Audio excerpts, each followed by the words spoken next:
Hey everyone, Julian Cross here, ready to dive into some regulations. And with me, as always, is Elena Harper to help us make sense of it all. This is Regulation Rangers, where we, untangle those rules that impact, well, pretty much everything. And today, December 27th, 2024, is no exception. We've got a lot to cover, from airspace changes in Dubois, Wyoming, to air quality plans in California. Oh, and even mushroom powder. So, let's jump right in. First up, the FAA is, well, they're redrawing the lines in the sky, so to speak, around Dubois, Wyoming. They're establishing what's called classy airspace around Dubois Airport. Now, you might be thinking, Dubois, why should I care?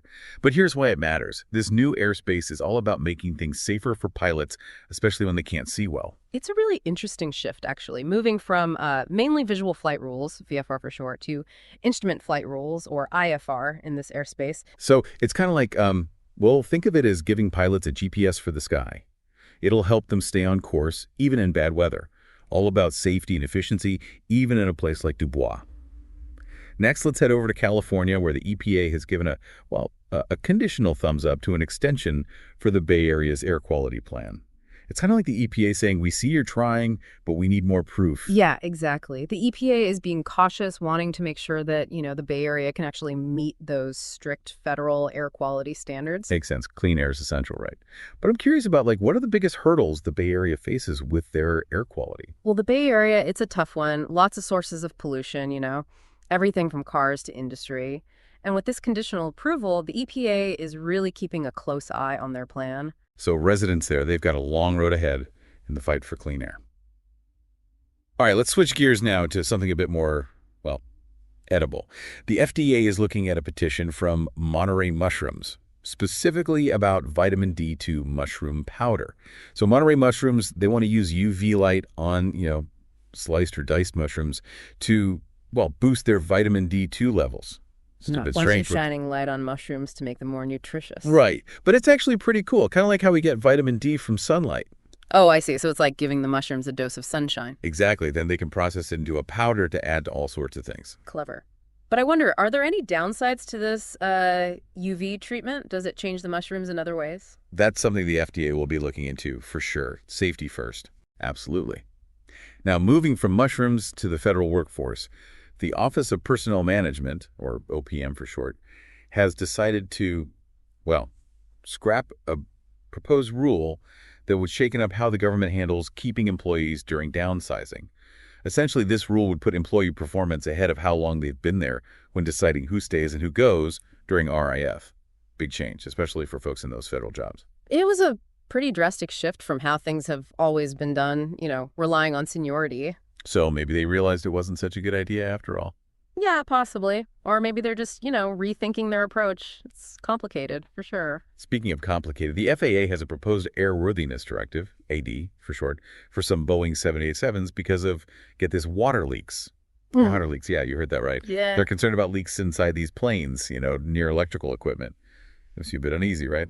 Definitely something to take seriously. This proposed AD would mean airlines have to inspect those 787s and potentially replace some parts. So it's like fixing a leaky faucet, but on a much bigger scale, and a lot more could go wrong. Exactly. And we're not talking about just a few planes here. It could affect 64 U.S. registered aircraft. From leaky planes to, creatures in trouble. The U.S. Fish and Wildlife Service wants to list the blue tree monitor as endangered. This little guy, you can only find him on one island, Batanta Island in Indonesia.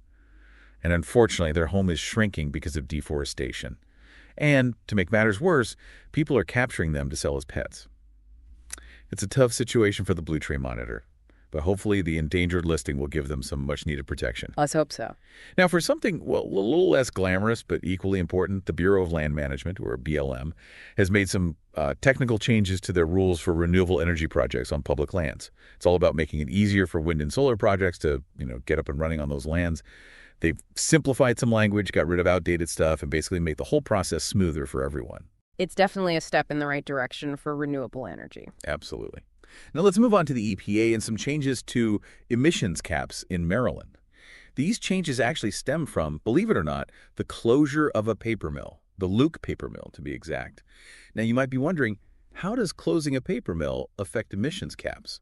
Well, Here's how it works. When you have a big source of emissions, like that paper mill, and it shuts down, it changes the whole emissions picture in the area. Right. So in this case, that closure led the EPA to, well, they had to adjust Maryland's nitrogen oxides, NOx for short, emissions caps for the ozone season. It highlights how interconnected everything is. Industry, regulations, the air we breathe. Absolutely. Now, let's dive into something that's becoming more and more common these days, those annoying impersonation scams. The FTC is stepping up to fight them. These scams, they're getting so sophisticated, getting a call from someone pretending to be the IRS or your bank demanding money. It's scary stuff. It really is. And these scammers, they prey on people's trust and fears. But the FTC, with this new rule, they're making it very clear. Impersonating a government agency or a business to cheat people, it's illegal. Good news. We need all the protection we can get from these scammers. Speaking of taxes, the IRS has proposed some big changes to, well, the rules for tax preparers. These changes are making some waves in the tax world. One of the most significant ones is they might get rid of the registered tax return preparers designation. It was kind of a middle ground between, those who weren't enrolled and those with professional credentials. It seems like the IRS is really focused on making sure anyone who prepares taxes is competent and ethical. Makes sense. But I wonder, will this make it easier or harder to find someone good to help in taxes? That's the million-dollar question. We'll have to wait and see how it all plays out. All right, let's move on to a topic that's bound to spark some opinions for sure. The Department of Education has reversed course on a proposed rule that would roll back regulations affecting religious student organizations. This decision, it really touches on some sensitive areas, like freedom of speech, the separation of church and state, and what makes an inclusive learning environment.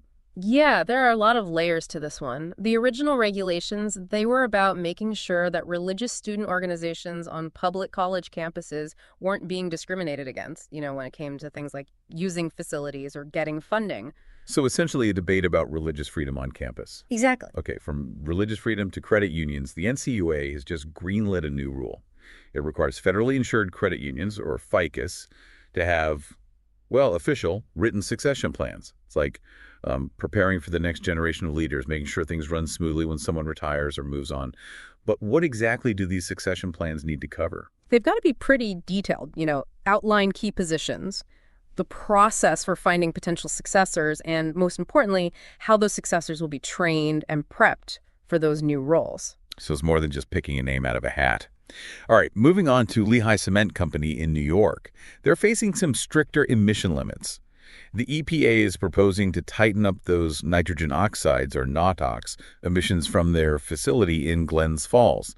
NOx, it's a big deal when it comes to air quality, right? Definitely. NOx emissions, they're one of the main culprits behind ground-level ozone, and that can cause all sorts of breathing problems. In Glens Falls, it's been struggling to meet those clean air goals. So these tighter limits on Lehigh Cement, they're a big step toward, making the air cleaner and improving people's health. Now, let's talk about something very important, protecting children. The Department of Health and Human Services has issued some corrections to a rule, specifically one dealing with investigations of child abuse and neglect. They may seem like small changes, but when it comes to protecting children, every detail counts. Absolutely. We need to make sure everyone's on the same page and that the process is consistent and effective. Right. No room for error when it comes to protecting kids. Now, remember the scarlet macaw we talked about earlier, this beautiful parrot? Well, there's been some back and forth about its endangered species status. Back in 2019, different types of scarlet macaws got, different levels of protection. The northern subspecies got listed as endangered, but only part of the southern subspecies was listed as threatened. And that sparked some legal challenges. So now the Fish and Wildlife Service is taking another look and wants to hear from the public. It's a reminder that these classifications, they're not always clear-cut. And sometimes, you need to revisit them as new information comes to light. Absolutely. Okay, let's talk about student loan debt. The Department of Education has withdrawn a proposed rule that would, created a new way for people struggling to repay their loans to get some relief. This was big news for borrowers who are, really having a hard time making those monthly payments. It was definitely seen as a potential game changer for them. So why did the Department of Education decide to pull the plug on this proposal? They said it was too complex, legally and operationally. Ah, I see. Well, that's disappointing for those who are hoping for some help with their loans. Speaking of complex systems, let's talk about those increasingly popular gas-fired instantaneous water heaters. These tankless wonders, they heat water on demand, which can be a lot more energy efficient.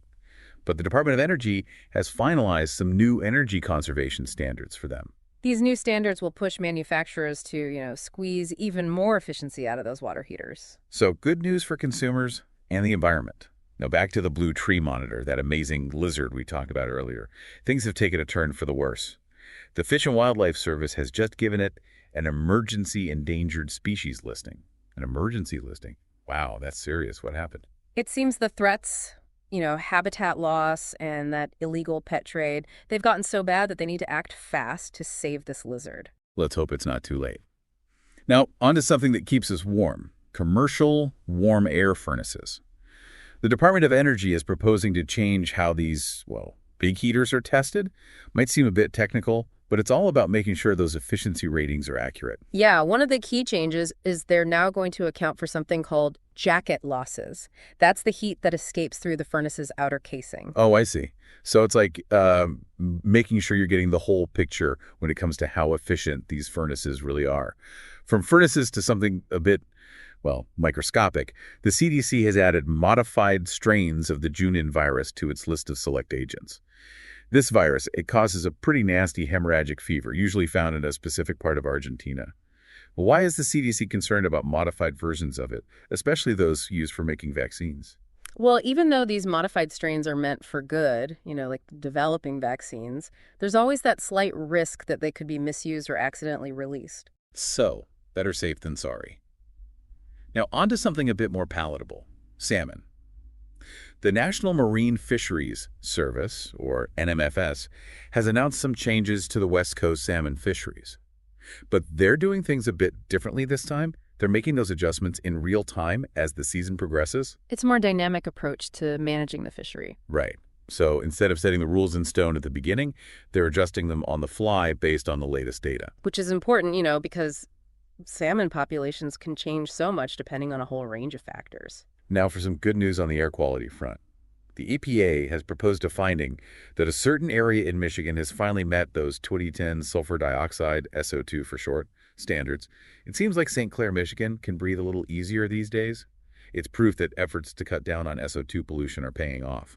But what led to this improvement? Well, it's usually a combination of things. Stricter emission rules for industry, moving towards cleaner energy sources, and even individual choices like driving less and using public transit. So it takes a village, so to speak, to clean up the air.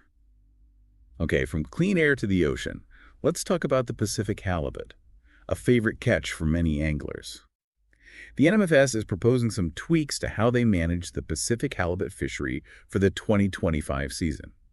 They're thinking ahead and trying to keep this fishery healthy and productive.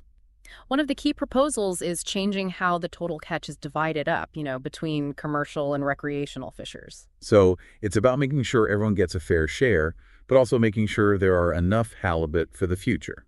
Speaking of clarity, let's talk about over-the-counter medications, the ones we all use from time to time. The FDA has finalized some new labeling requirements for a certain category of these drugs. These are the drugs you can get without a prescription, but, only if you meet certain conditions. Exactly. Like you might be able to buy a pain reliever over the counter for a headache, but if you have certain health issues, you'd need a prescription for it. Right. So these new labels, they're going to make things crystal clear for people, so they understand the limits of treating themselves. Good idea. Now, on to something that could have been a big help for students struggling with debt. The Department of Education has withdrawn a proposed rule about waiving repayment on certain federal student loans. This could have been a lifeline for borrowers who, say, were scammed by their school or facing really tough financial times. It was definitely seen as a potential game changer for many. So what made them pull back on this proposal? They said it was just too complicated, legally and operationally. Another setback for those hoping for some relief from their loans. All right, let's talk about something a bit less complicated, pilot schools. The FAA is looking to update the rules for these institutions, the ones that train future pilots. They're considering everything from updating what they teach to using new technologies in training. It's all about making sure pilots are ready for whatever comes their way as technology and safety practices keep evolving. Now, from training pilots to higher education, our next update is about the Higher Education Act. The Department of Education is proposing to amend this very important law. This is a big deal for colleges and universities, and really anyone involved in higher education.